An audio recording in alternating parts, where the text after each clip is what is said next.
Guys আজকে hide and sick game খেলবো।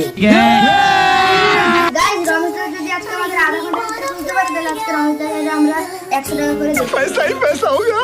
তাই নাকি? तो चलिए शुरू करते हैं। টাইমার শুরু হয়ে গিয়েছে, আমি ওদেরকে খুঁজতে বেরিয়ে পড়লাম। আমাকে কেউ পাবে না, আমি এর উপরে থাকবো, কেউ পাবে না আমাকে। You very চালাক ব্রো। আমি অনেকক্ষণ ধরে খোঁজাখুঁজি করছি, কাউকে একটাও পাচ্ছি না। ছাদের উপর এসে দেখি উড়িয়ে রোদ, পাটা জ্বলিয়ে গেল। গোটা ছাদটা খোঁজাখুঁজি করার পর হঠাৎ উপরের দিকে তাকিয়ে দেখি উপরে বসে পেয়ারা চুরি করে খাচ্ছে।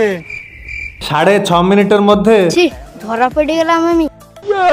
গাইজ আমি 100 টাকা জিতে গিয়েছি। নিচে এসে দেখি রান্নাঘরের মধ্যে শব্দ হচ্ছে। রান্নাঘরে ঢুকে অনেকক্ষণ খোঁজাখুঁজি করলাম, কিছুই পেলাম না। রান্নাঘরের থেকে বাইরে আসছিলাম, হঠাৎ দেখলাম কি একজন কচি গলায় গান গাচ্ছে। গাইজ পার্ট 2 খুব জলদি আসছে, তোমরা like, comment, share and subscribe করো।